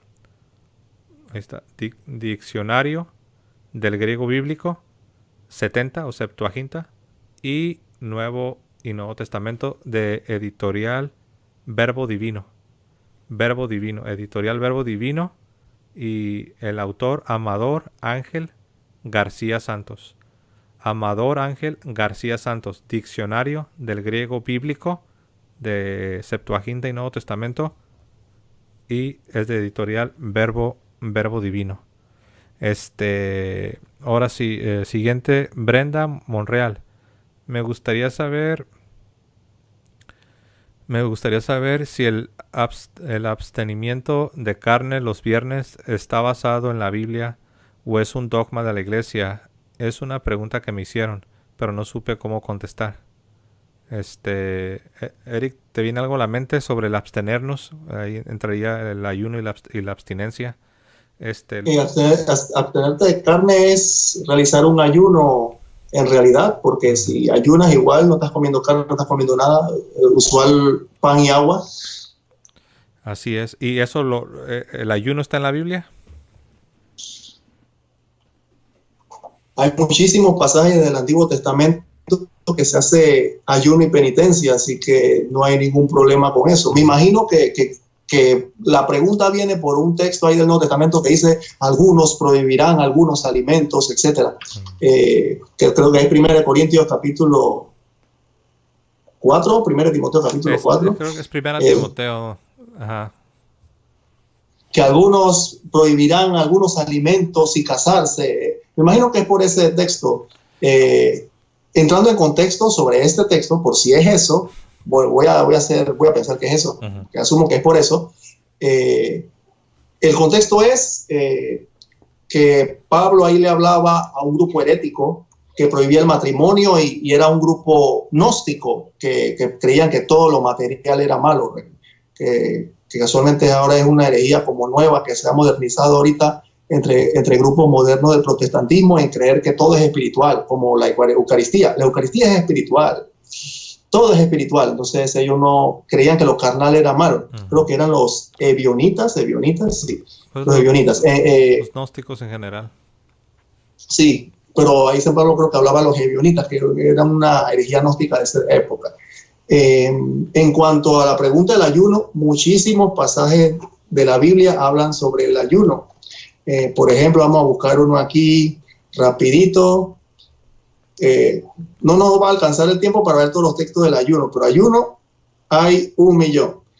Por ejemplo, Primera de Reyes capítulo 21, versículo 12 dice: proclamaron un ayuno e hicieron sentar a Nabot a la cabeza del pueblo. Tobías capítulo 12, versículo 8 dice: buena es la oración con ayuno y mejor es la limosna con justicia que la riqueza con iniquidad.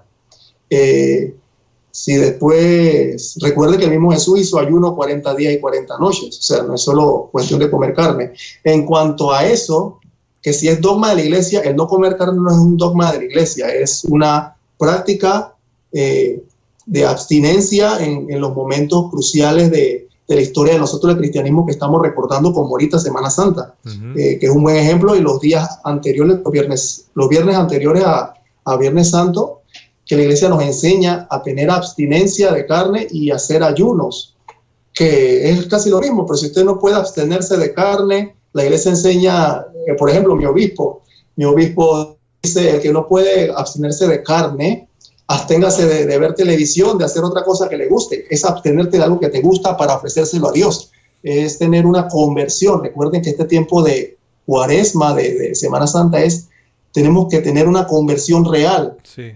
No es cuestión de ver todos los años Semana Santa como que hay algo tradicional, como si fuera una fiesta de Navidad o una fiesta de cumpleaños. Recuerden que la misión principal de nosotros es convertirnos a Cristo. ¿Y qué significa convertirnos? Dejar el pecado atrás y decir como hizo San Pablo, ya no vivo yo, es Cristo que vive en mí, y hacerlo de la mejor manera posible. Amén. ¿Verdad, José? Sí, así es. Entonces, en otras palabras, lo que la iglesia nos ha establecido sobre la abstinencia y el ayuno es algo que tiene su fundamento en la Sagrada Escritura. De hecho, incluso lo vemos en el Antiguo Testamento, como había días en los que se convocaba a todo el pueblo a un ayuno, a buscar la conversión, a buscar el arrepentirse de todo corazón y volverse a Dios. Entonces, en este tiempo, eso es lo que, no solo durante la Semana Santa, sino durante toda la Cuaresma, incluso tiene que ser parte de nuestras vidas, pero este es un tiempo especial. Recuerden que la vida, la experiencia humana, es en ciclos. Todo gira en ciclos. Hay temporadas, por así decirlo. Entonces, no todos los días son iguales, no todas las temporadas son iguales. Hay invierno, hay verano, está la primavera y así sucesivamente. En la vida cristiana hay temporadas. Incluso tenemos un día especial consagrado para el Señor, ¿verdad? Es el día domingo. Entonces, en este tiempo del año, la iglesia nos enseña que debemos buscar de una manera muy particular la conversión. Y una forma de hacerlo es mediante el ayuno y la abstinencia.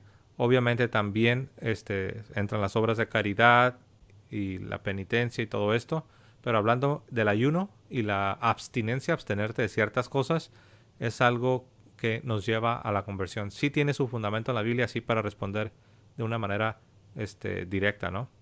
Ok, otra pregunta, Hortensia Miranda. Dice, ¿qué debo decirle a un joven que me está preguntando sobre por qué la iglesia no permite que las mujeres sean ordenadas al sacerdocio? Pregunta Hortensia Miranda. ¿Qué te viene a la mente, Eric, cuando escuchas por qué la iglesia no permite que las mujeres sean ordenadas al matrimonio? Lo primero que se me viene a la mente es porque Jesús no ordenó mujeres.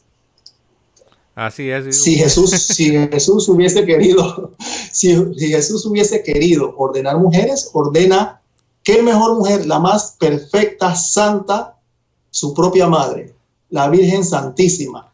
Si hubiera que ordenar mujeres, ella es la primera en la lista, la primera en la fila, pero ni siquiera Jesús le otorgó ese derecho a su madre. Ni a María Magdalena, que era una buena mujer que ayudaba en el ministerio. Lo que sí vemos en las Sagradas Escrituras, que en Hechos de los Apóstoles y cuando Pablo está en sus viajes, es que habían mujeres que ayudaban en el ministerio de la predicación. Podemos ver a Aquila y Priscila, esa pareja de esposos que ayudó a Pablo, que inclusive la mujer era hasta una catequista, por decirlo así, catequizaba a las personas por ahí y ayudó a tener un mejor entendimiento del ministerio a uno de los que le gustaba refutar a los judíos. Eso está, creo que en capítulo entre el 16 al 18 de Hechos de los Apóstoles, que dice que orientó mejor a esa persona para tener una mejor interpretación de su ministerio. O sea, las mujeres en la iglesia han tenido un papel fundamental estos 2000 años. Inclusive, si ustedes se dan cuenta, las que más van a la iglesia son mujeres, las que sirven en el altar son mujeres, las que están usualmente metidas en los temas de liturgia, oración, son mujeres, usualmente, ¿no? En mi caso, lo que yo veo y percibo. pero en la respuesta a esa pregunta es porque Jesús no ordenó mujeres, ordenó hombres. Así es. Escogió a los que él quiso, dice Marcos capítulo 3, versículo 3 en adelante. Y a los que él quiso fue 12 apóstoles, hombres. Así es, también a eso le podemos agregar que Jesús, muchas de las cosas que el Señor Jesucristo establece tienen su fundamento en el Antiguo Testamento. Entonces, cuando Dios estableció el sacerdocio de la Antigua Alianza, no había mujeres. Dios de manera explícita y de manera directa ordenó que fueran varones. Esta es una de las pruebas de que, por ejemplo, los que no son católicos dicen que el sacerdocio solo aplica para el Antiguo Testamento. Ahora, si tú sigues la lógica protestante de que lo del sacerdocio solo es para el Antiguo Testamento, hay muchas cosas que no tienen sentido, porque los cristianos, como bien lo señalas, Eric, primero Cristo, después los apóstoles, ellos siempre han ordenado exclusivamente a varones. Pero si tú te olvidas del sacerdocio del Antiguo Testamento y dices, no, todo es nuevo, ya nada que ver, entonces ya no tienes un fundamento escriturario, veterotestamentario, o sea, del Antiguo Testamento, para decir, mira, en el Antiguo Testamento Dios ordenó ordenar para el ministerio sacerdotal a varones. Entonces, si tú haces a un lado el sacerdocio de la Antigua Alianza, ya no tienes la base, la raíz, ya no tienes la fundación, el fundamento para darle continuidad. Entonces, lo que dice nuestro hermano Eric, ese es uno, porque el Señor así lo quiso. El Señor solamente ordenó a varones, pero también el mismo Señor, Dios, en la Antigua Alianza, ordenó que solamente se ordenaran para el servicio sacerdotal a varones. O sea que viene desde antes de nuestro Señor Jesucristo, ¿verdad? A grandes rasgos, yo sé que tanto Eric como yo podemos dar más información, pero por el momento pienso que eso sería suficiente. Aquí pregunta Juan Lara, ¿cómo le explicas a los hermanos separados que aunque ellos tienen la cena del Señor, no es lo mismo que la Eucaristía? Mi pareja dice que sí es lo mismo. ¿Tú cómo le explicarías a alguien que dice, no, pues yo tengo la cena del Señor, yo estoy bien, en mi iglesia protestante tenemos la cena del Señor? ¿Qué sería de lo que más se pierde un no católico al no tener la Eucaristía, Eric?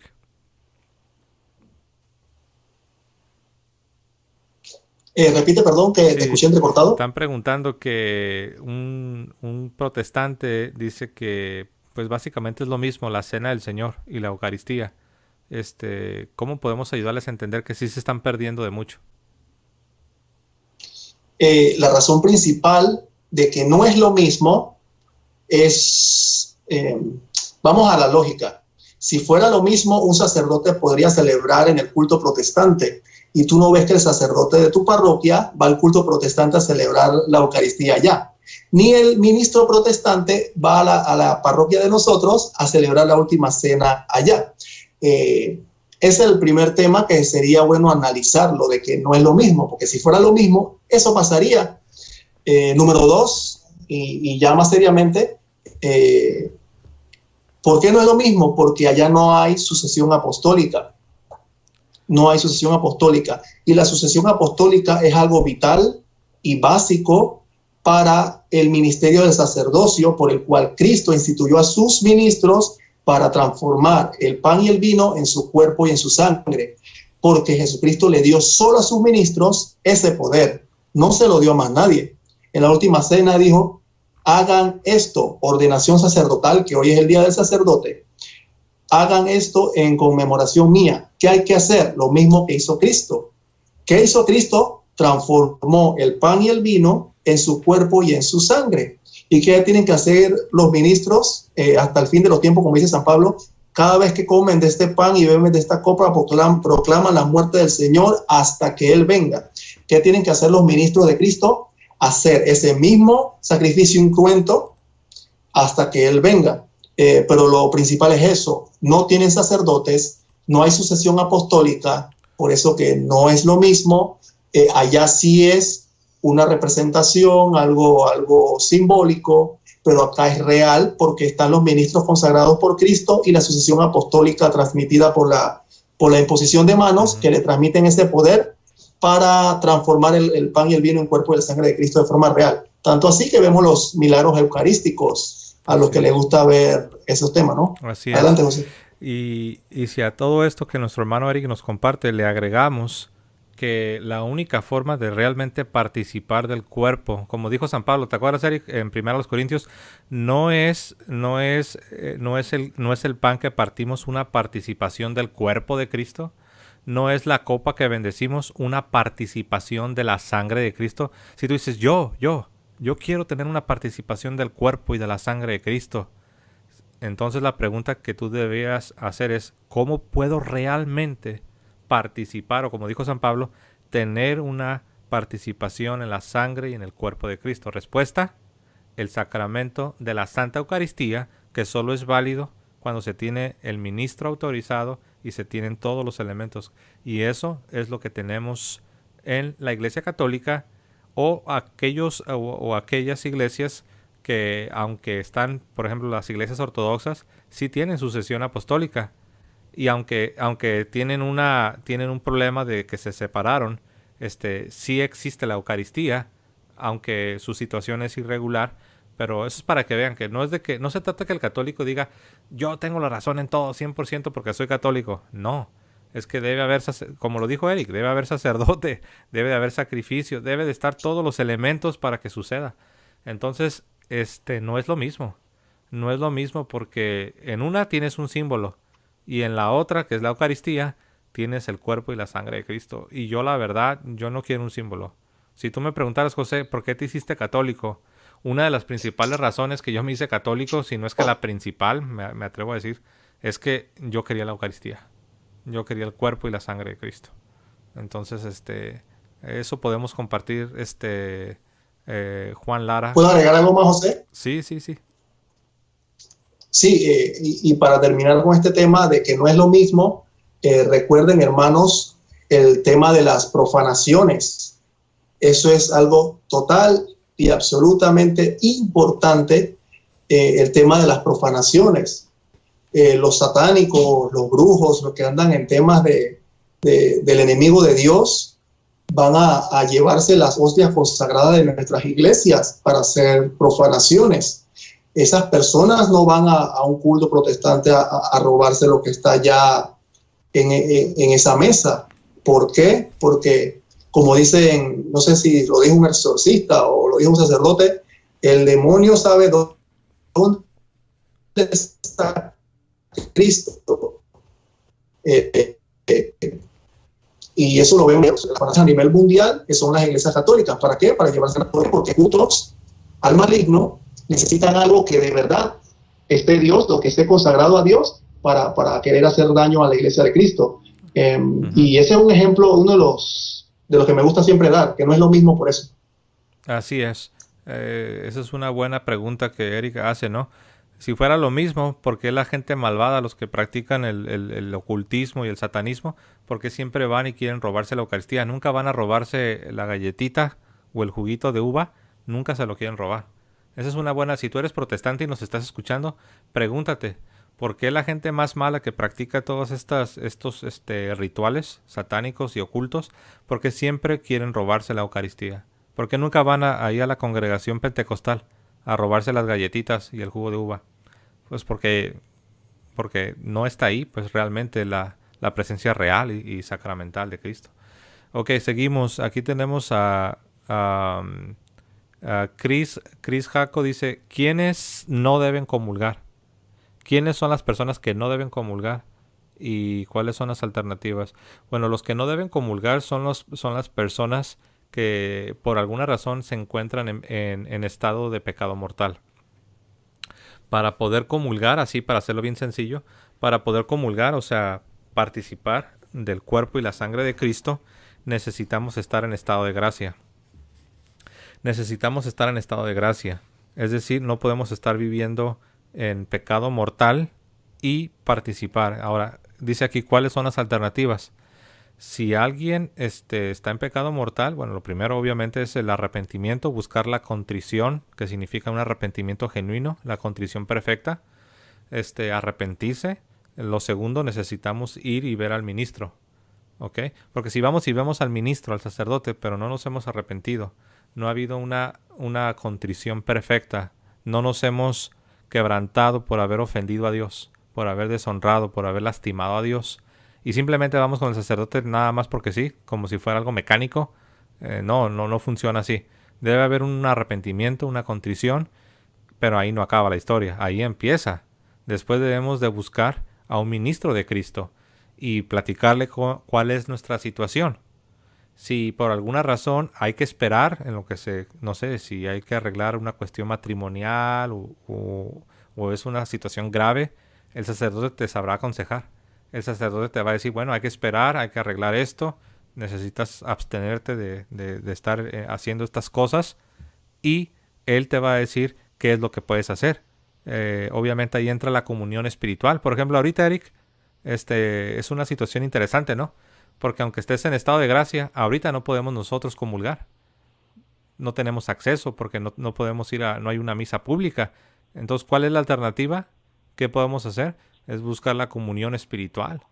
Es buscar la comunión espiritual. Decirle a Dios, Señor, aunque no tengo acceso a la Eucaristía, ya sea porque o no hay misa pública o porque estoy en una situación en la que necesito arreglar ciertas cosas y siguiendo el consejo de mi sacerdote, pues me tengo que abstener.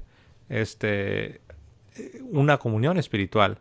No sé si perdimos a Eric. ¿Estás ahí, Eric, todavía? ¿Me ven, me escuchan por aquí? Sí, sí, ¿Aló, sí. aló? Sí, ahí estás. Entonces, la comunión espiritual sería una alternativa. Bueno, ya para ir cerrando, tenemos aquí una más, Eric. Nos pregunta aquí Chistoso Mike. Dice, ¿por qué las cartas de los apóstoles no hablaron de nuestra Madre, la Santísima Virgen María? ¿Qué te viene a la mente, Eric? Que ¿por qué las cartas de los apóstoles no hablaron de nuestra Madre, la Santísima Virgen María? La carta de los apóstoles, menos que se refiere al Nuevo Testamento, ¿no? Sí, me imagino que tal vez tiene en mente las cartas de San Pablo o las cartas católicas, las cartas generales. Bueno, aunque parezca que no, sí lo hicieron. Si hablamos del Nuevo Testamento, el mismo San Lucas, en el Evangelio de Lucas, tiene como 2, 3 capítulos enteros hablando de la Virgen María. Desde que el ángel se le apareció hasta cuando el niño fue hallado y perdido en el templo, y tanto así que el Nuevo Testamento habla que María estuvo firme al pie de la cruz. O sea, la misión con Cristo no fue voy a concebir al Hijo de Dios.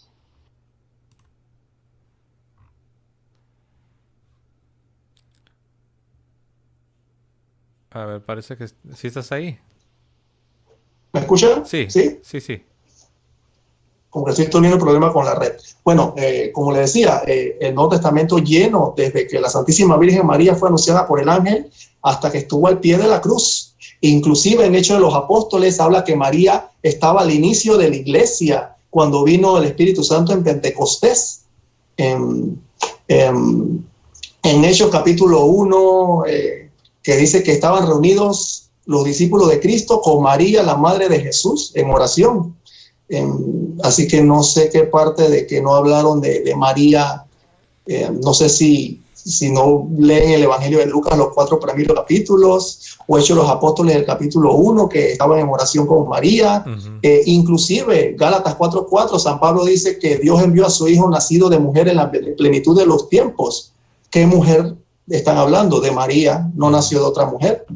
Inclusive, ahora recuerdo un texto a los que les gusta estudiar más, que habla que Jesucristo es del linaje de David según la carne. Eso está, a ver si lo cuento, según de Timoteo capítulo 2 versículo 8. Acuérdate de Jesucristo resucitado de entre los muertos, descendiente de David según mi evangelio. Y también dice que es descendiente de David según la carne. Eso está en Romanos capítulo 1, a ver si lo busco rapidito al hermano. Romanos capítulo 1, aquí está. Acerca de su hijo, nacido del linaje de David, según la carne, Romanos capítulo 1, versículo 3. O sea, aquí vemos un compendio. El Evangelio de Lucas, los 4 primeros capítulos, habla de María. Los evangelios en general, hasta el apóstol Juan, ya al final de los más de 20 capítulos, dice que María estuvo al pie de la cruz, firme, dándonos un ejemplo de cristianismo firme en la fe, confiando en las promesas de Cristo, aun cuando estaba entregando a su Hijo. En Hechos de los Apóstoles, vemos que está María orando con la iglesia, esa iglesia naciente después de la resurrección y que Cristo subió a los cielos. O sea, si podemos hablar de María, es una, por decirlo así, una fundadora también de la iglesia, igual que los apóstoles. Estuvo al pie de ahí, al pie de cañón, como dice, con María Magdalena, y la catalogaban como una madre. San Pablo habla en Gálatas 4:4 que Jesucristo nació de mujer. ¿De qué mujer está hablando? De María. Y en Romanos capítulo 1, versículo 3, habla que es del linaje de David según la carne, y el texto de Timoteo que también dije que es del linaje de David según mi evangelio. Recuerden que Jesucristo, José es el padre adoptivo de Jesús, pero según la carne nació de la Virgen María, que también a los que les gusta estudiar es del linaje del rey David. Así es. La Virgen María es el linaje del rey David. Adelante, José. Así es, y mencionar que muchas de las cartas que escribió San Pablo se escriben cuando María todavía estaba viva. Entonces recuerden que la devoción a Nuestra Señora Santa María se fue desarrollando especialmente después de que fue asunta a los cielos. ¿Ok? Entonces, mientras San Pablo escribe la carta a los Gálatas, mientras San Pablo escribe las diferentes cartas que escribió a los tesalonicenses, colosenses, filipenses, María, hasta donde nosotros sabemos, María aún sigue viva. Recuerden que la tradición nos enseña que se cree que María, la Virgen María, era muy joven cuando nació nuestro Señor. Entonces ella era muy joven y nuestro Señor muere a los 33 años. Si la Virgen María tendría 20 años, por decirlo así, cuando nace nuestro Señor Jesucristo, 33 más 20 son 53 años. Era muy común que una mujer a sus 50 años todavía estuviese viva en el tiempo de nuestro Señor Jesucristo. Entonces tenemos a la Virgen María que todavía estaba viva en la mayoría de las cartas. Y si ustedes notan, San Pablo escribe las cartas en circunstancias muy particulares. Son circunstanciales. Nunca escribe tratados de teología donde les tiene que explicar toda la espiritualidad y toda la devoción cristiana.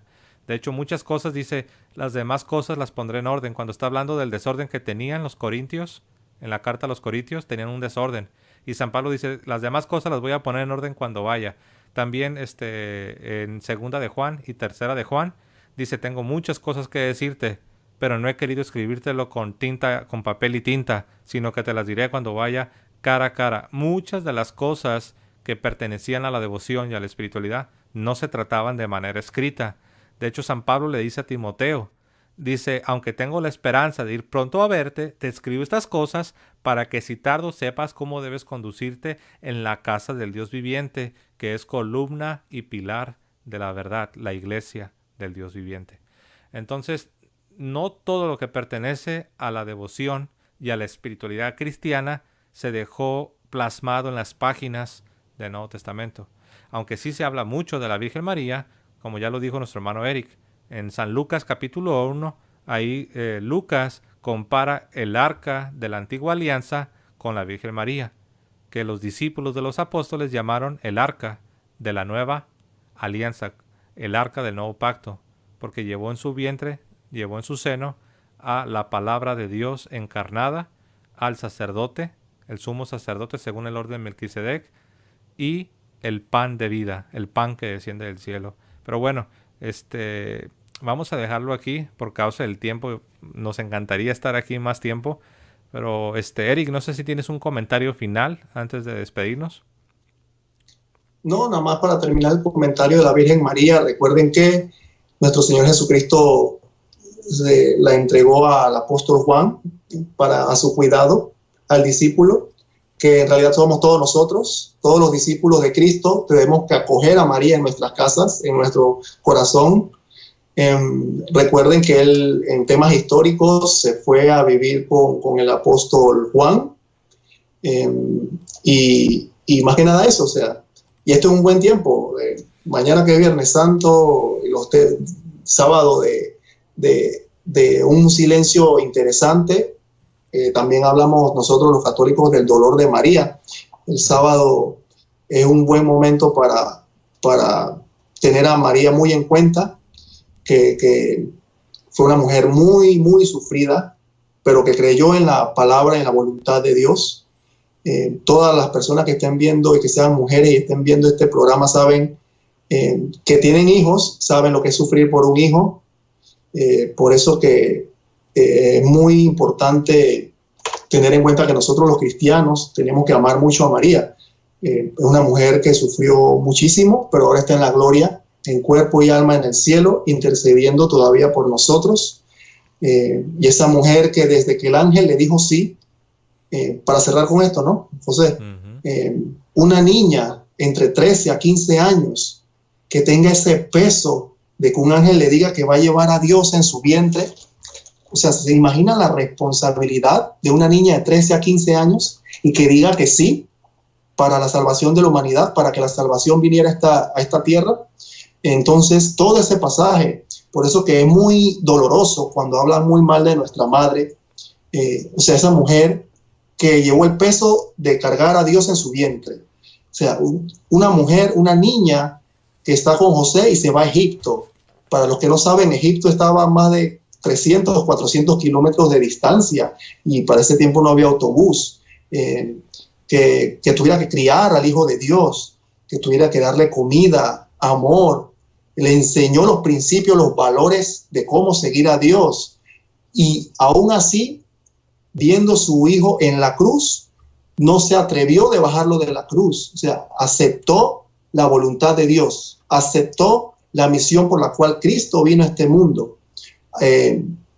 Y esa mujer que merece todo el amor y el cariño de nosotros los cristianos, es muy importante estos días, porque, como dice un santo, no tengan miedo de amar demasiado a María, porque jamás la podrás amar más que Jesús.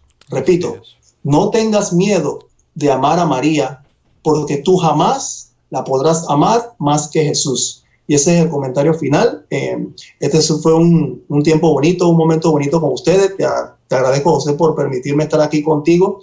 Tenía tiempo que no estaba y quiero aprovechar la propaganda para los que quieren ahondar, porque solamente hablamos del carácter sacrificial de la Santa Misa, a los que quieren profundizar en diferentes temas de concilios, historia de la Iglesia, Biblia, del tema de la Eucaristía. El hermano José tiene en su canal el video de la Eucaristía, a los que quieren ver eso, ¿no?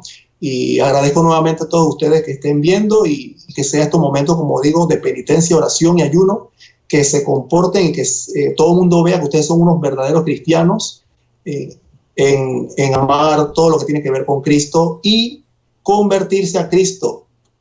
Recuerden la conversión, dejar el pecado, hacer mucha oración, ayuno y penitencia para agradar más a Dios. Adelante, José. Así es, ¿no? Muy importante, hermanos, sobre todo hoy que estamos recordando, estamos celebrando, conmemorando la institución de la Santa Eucaristía, que es el sacrificio de la Santa Misa. Y cuando ya Dios nos permita de nuevo tener acceso al sacramento de la Eucaristía, pues valorar y darnos cuenta, abrir nuestros ojos, darnos cuenta de qué es de lo que estamos participando. Es algo glorioso y se trata del mismísimo sacrificio de nuestro Señor Jesucristo. Bueno, me voy a despedir. Veo que voy a saludar rápido a los que están aún en el chat, los que no se han dormido. A ver, despierten los que ya se están quedando dormidos. Saludamos a Claudia Gil Gómez, Dios te bendiga, hermana.